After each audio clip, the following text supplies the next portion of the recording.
ሰላም የተወደዳችሁ የኤሬሳት ቴሌቪዥን ተከታታዮች፣ ለዛሬ ሐምሌ 25 ቀን 2026 የተሰናዱ የምሽት ዜናዎችን ወደ እናንተ ማድረስ እንጀምራለን። እንድትከታተሉን በአክብሮት እንጠይቃለን። አበይት ነጥቦቹን በቅድሚያ የሰውራ ትምህርት ቤት በትግል ወቅት የተቋቋመው አቤት ትምህርት ቤት 50ኛ ዓመት ወርቃዊ ኢዮቤልዩ በዳላስ እየተከበረ ነው። በኢትዮጵያ የሰብአዊ እርዳታ ፍላጎት መጨመሩ ተገለጸ። በቤንሻንጉል ጉሙዝ የነዳጅ እጥረትና ህገወጥ ንግድን አሳሳቢ ደረጃ መድረሱ ተነገረ። ግብጽና ኤርትራ በናይል ወንዝ አጠቃቀም ላይ የመወሰን መብት የላቸውም ተባለ። በሱዳን በርበራ አካባቢ በተፈጸመ ጥቃት 15 ንጹሃን ዜጎች ተገደሉ። የዓለም አቀፉ የወንጀለኛ መዳኛ አቃቢ ህግ ከኃላፊነታቸው ተነሱ። ሂውማን ራይትስ ዎች በዌስት ባንክ የሰፈሩ የእስራኤል ዜጎች ጥቃት እያደረሱ መሆኑን አጋለጠ። ወደ ዝርዝር ዜና እናልፋለን። አብራችሁን ቆዩ። የሰውራ ትምህርት ቤት በትግል ወቅት የተቋቋመው አብዮት ትምህርት ቤት 50ኛ ዓመት ወርቃዊ ኢዮቤልዩ በዳላስ እየተከበረ ነው። ከቦታው የተሰራጨው መረጃ እንደሚያመላክተው የታሪካዊው ሰውራ ትምህርት ቤት ምስረታ 50ኛ ዓመት መታሰቢያ በዳላስ በደመቀ ሁኔታ እየተከበረ ይገኛል። የኤርትራ ሰውራ በትግሉ ወቅት የተቋቋመ ትምህርት ቤት ምስረታ 50ኛ ዓመት መታሰቢያ በአሜሪካ ቴክሳስ ግዛት በዳላስ ከተማ በሚገባውና ትክክለኛው መንገድ ዛሬ ቅዳሜ ሐምሌ 18 ወይም ጁላይ 25 እና ነገ እሁድ ሐምሌ 19 ጁላይ 26 በታላቅ ስነ ስርዓት እንደሚከበርና እንደሚታሰብ የአዘጋጅ ኮሚቴው አባላት ገልጸዋል። ስለ ትምህርት ቤቱ እውነተኛ ገጽታና ስለ ዝግጅቱ ይዘት ፕሮግራሙን መከታተል አስፈላጊ መሆኑን የገለጹት አዘጋጆቹ ህግደፍ ህዝባዊ ግንባር ዝግጅቱ እንደተሰረዘ የሚያሰራጨው ወሬ የዝግጅቱን መካሄድ ዓላማው እንደመታ የሚያሳይ ነው ብለዋል። በዚህ ከሐምሌ 18 እስከ 19 ቀን 2018 ዓ.ም ወይም ደግሞ ጁላይ 25 እስከ 26 2026 በሚካሄደው የሰውራ ትምህርት ቤት 50ኛ ዓመት ወርቃዊ ኢዮቤልዩ በዳላስ በታላቅ ስነ ስርዓት ለማክበር የቀድሞ ትምህርት ቤት ተማሪዎችና ሌሎች ባለድርሻ ኤርትራውያን እንደሚሳተፉ ዝግጅቱን እንደሚያደምቁትና በሀገር ጉዳይ ላይ ውይይት እንደሚያደርጉ ይጠበቃል። ህግደፍ ጨቋኝና አራጅ ስርዓት በመሆኑ ባለፉት 35 ዓመታት በሰውራ ትምህርት ቤት ተማሪዎች ላይ ከፍተኛ ጭቆናና መከራ ማድረሱን ተንታኞች ይገልጻሉ። የሰውራ ትምህርት ቤት ምስረታ 50ኛ ዓመት ለማክበር የሚመለከተው ሁሉ መረባረብ እንዳለበት ገዳይም ታጋዮችና ምሁራን ያሳስባሉ። በኢትዮጵያ የሰብአዊ እርዳታ ፍላጎት መጨመሩ ተገለጸ። የዓለም የምግብ ፕሮግራሞች የኢትዮጵያ ኢኮኖሚ እያደገ ቢሆንም ግጭት፣ መፈናቀልና የአየር ንብረት ለውጥ የሰብአዊ እርዳታ ፍላጎት እንዲጨምር አድርገዋል ሲሉ አስጠነቀቁ። የዓለም የምግብ ፕሮግራም የኢትዮጵያ ጠንካራ የኢኮኖሚ እድገት በከፍተኛ የሰብአዊ ቀውስ ጥላ ስር መውደቁን በመግለጽ ግጭት፣ መፈናቀል፣ የአየር ንብረት ለውጥና እያየለ የመጣው የኢኮኖሚ ጫና በሚሊዮን የሚቆጠሩ ሰዎችን የምግብ እርዳታ ጠባቂ ማድረጉን አስታወቀ። ድርጅቱ በበርካታ ክልሎች የሚታየው የጸጥታ ችግር የሰዎችን የዕለት ተዕለት ሕይወት ከማስተጓጎሉም በላይ የእርዳታ አቅርቦት ስርጭትን እያስተጓጎለ መሆኑንም ገልጿል። ድርጅቱ ሰኔ ወር እንቅስቃሴዎችን ባካተተው የሐምሌ 2026 የሀገር አቀፍ ሪፖርቱ የዓለም አቀፍ የገንዘብ ድርጅትን ግምት በመጥቀስ የኢትዮጵያ ኢኮኖሚ ጠንካራ ሆኖ መቀጠሉን ገልጸዋል። ይሁን እንጂ የተገኘው ኢኮኖሚያዊ እድገት ወደ ተሻለ የሰብአዊ ሁኔታ አልተለወጠም ሲል ድርጅቱ አሳስበዋል። የኢትዮጵያ ምጣኔ ሀብታዊ እድገት እያስመዘገበ መሆኑን ቢነገርም የአገሪቱ ኑሮ ውድነት አስከፊ ደረጃ መድረሱንና የዋጋ ግሽበት እጅግ በፍጥነት መጨመሩን ታሳቢ በማድረግ እድገቱን በጥርጣሬ አይን የሚያዩት በርካታ የሀገሪቱ ዜጎች እንዳሉ ዘገባዎች ያሳያሉ። በቤንሻንጉል ጉሙዝ የነዳጅ እጥረትና ህገወጥ ንግድን አሳሳቢ ደረጃ መድረሱ ተነገረ። በቤንሻንጉል ጉሙዝ ክልል አሶሳ ከተማና አካባቢዋ ያለው የነዳጅ እጥረትና ህገወጥ ንግድ ከቀን ወደ ቀን እየተባባሰ መምጣቱንና በአደባባይ ከፍተኛ የዋጋ ጭማሪ እየተደረገበት መሆኑ ተገለጸ። በአሁኑ ወቅት በከተማዋ 1 ሊትር ነዳጅ በህገወጥ መንገድ ከ600 እስከ 700 ብር እየተቸበቸበ እንደሚገኝና ይህም በህዝቡና በንግዱ ማህበረሰብ ላይ ከባድ ማህበራዊና ኢኮኖሚያዊ ጫና ማሳደሩን ተጠቁሟል።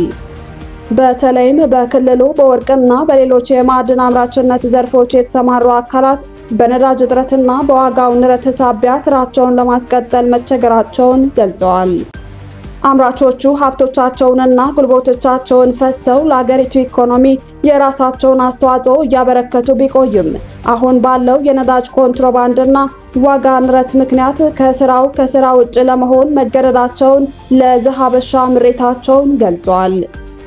ነዋሪዎችና የማዕድን አምራቾች እንደሚያስረዱት በከተማዋ በሚገኙ ዋና ዋና ማደያዎች በተለይም እንደ ጎመጆና የተባበሩት ማደያዎች የመሳሰሉ ፊት ለፊትና በተለያዩ ቦታዎች ነዳጅ በግልጽ በኮንትሮባንድ መልክ ሲሸጥ የሕግ የበላይነትን ማስከበር የሚገባቸው አካላት ተገቢውን ቁጥጥርና እርምጃ ከመውሰድ ተቆጥበዋል ሲሉ ይከሳሉ። ድርጊቱ በጸጥታ አካላትና በንግድ ቢሮ በኩል ተገቢውን ክትትል ያጣና በጥቂት ጥቅም ፈላጊዎች የተደራጀ ብልሹ አሰራር ሰለባ የሆነ መሆኑን ተናግረዋል። በመሆኑም አቤቱታ አቅራቢዎቹ የክልሉ መንግስት እንዲሁም የሚመለከታቸው የፌዴራል አካላት በአሶሳ ከተማና አካባቢዋ ያለውን የነዳጅ ስርጭት ግልጽነትና ህጋዊነት እንዲያረጋግጡ፣ በህገወጥ ነዳጅ ንግድና ሙስና ላይ የተሰማሩ አካላትን በህግ እንዲጠይቁና ለአካባቢው ማዕድን አምራቾችና ነዋሪዎች አስቸኳይ መፍትሄ እንዲሰጡ ጥሪ ማቅረባቸውን ዘገባዎች ያመለክታሉ። ግብጽና ኤርትራ በናይል ወንዝ አጠቃቀም ላይ የመወሰን መብት የላቸውም ተባለ። ግብጽና ኤርትራ እንደሚሉት በቀይ ባህር ጉዳይ ላይ የመወሰን መብት ያላቸው የባህር ዳርቻ ሀገራት ብቻ ከሆኑ በአመክንዮ ደረጃ በናይል ወንዝ አጠቃቀም ላይም የመወሰን መብት ሊኖራቸው የሚገባው ውሃውን የሚያስገቡ ሀገራት ብቻ ናቸው ሲሉ አምባሳደር ቲቦር ናጂ ገለጹ። የቀድሞው የአሜሪካ የአፍሪካ ጉዳዮች ረዳት ሚኒስተር አምባሳደር ቲቦር ናጂ የተናገሩት ንግግር በአፍሪካ ቀንድ ፖለቲካ ውስጥ የሚታየውን የአመክንዮ ቅራኔ በግልጽ ያሳያል። እንደ ግብጽና ኤርትራ ያሉ በቀይ ባህር ዳርቻ የሚገኙ ሀገራት በቀይ ባህር ላይ የመወሰን መብት የባህር በር ያላቸው ሀገራት ብቻ ነው ይላሉ። በዚህም እንደ ኢትዮጵያ ያሉ የባህር በር የሌላቸውን ነገር ግን በአካባቢው ትልቅ ተጽዕኖ ያላቸውን ሀገራት ፍላጎት ለማግለል ይሞክራሉ። አምባሳደር ናጊ ግን ይህንኑ የእነሱን አስተሳሰብ ለናይል ወንዝ በመጠቀም ይሞግቷቸዋል። ኢትዮጵያ ከ85 በመቶ በላይ የሚሆነውን የናይል ውሃ የምታስገኝ በመሆኗ በእነሱ ሕግ ከሄድን በወንዝ አጠቃቀም ላይ የመወሰን መብት ሊኖራቸው የሚገባው ውሃውን የሚያመጡ ሀገራት ብቻ ናቸው።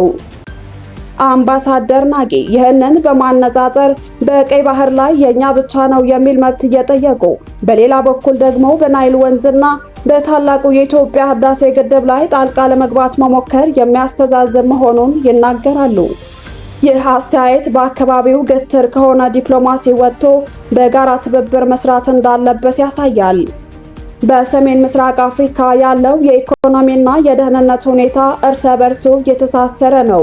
በቀይ ባህር ላይ የሚኖረው ሰላም የባህር በር የሌላቸውን ሀገራት እድገት የሚነካ እንደሆነ ሁሉ የናይል ውሃ ፍትሃዊ ክፍፍልም ለሁሉም ሀገራት አስፈላጊ ነው።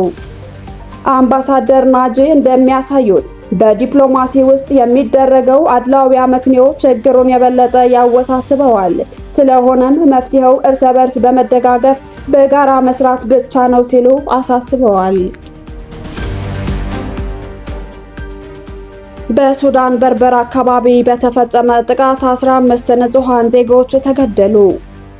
ከሰሜን ኮርዶፋን ክፍለ ሀገር ዋና ከተማ ከኤል ኦበይድ በስተደቡብ በሚገኘው በርበር በተባለ አካባቢ በተፈጸመ ጥቃት ቢያንስ 15 ንጹሃን ዜጎች ሲገደሉ 7 ሌሎች ደግሞ መቁሰላቸውን የሲጂቲኤን ዘገባ ዛሬ ቅዳሜ ሐምሌ 25 አስታውቋል።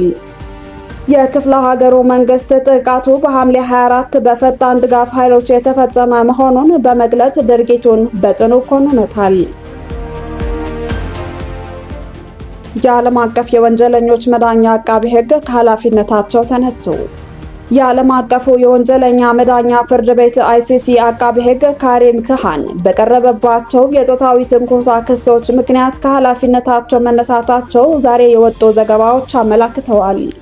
የፍርድ ቤቱ ተቆጣጣሪ የአባል ሀገራት ምክር ቤት ካሪም ካሃን ከፍተኛ የሥነ ምግባር ጉድለት በመፈጸምና የተጠለባቸውን ኃላፊነት በመጣስ ጥፋተኛ ሆነው እንዳገኛቸው የምክር ቤቱ ፕሬዝዳንት ፓዮ ካውኩራንታ ትላንት አርብ አስታውቀዋል። ከምክር ቤቱ 125 አባል ሀገራት መካከል 82 ካሃን ከአቃቢ ሕግነታቸው እንዲነሱ ደግፈዋል። ከአባል ሀገራቱ መካከል 13 ሲቃወሙ 15 በአንጻሩ ድምፀ ተአቅቦ አድርገው ነበር። የካሪም ካሃን ጠበቃ ጣይብ አሊ በሁሉም ህጋዊ መንገዶች የውሳኔውን ህጋዊነትና ፍትሃዊነት እንደሚሞግት አስታውቀዋል። ብሪታንያዊው ጠበቃ በሴት ረዳታቸው የቀረበባቸው የጾታ ትንኮሳ ክስ በተደጋጋሚ ሲያስተባብሉ ነበር። የፍርድ ቤቱ ስራ አስፈጻሚ ኮሚቴ ካቀረበው ሪፖርት በኋላ ካሃን ባለፈው ሰኔ ከኃላፊነታቸው በጊዜያዊነት ታግደዋል።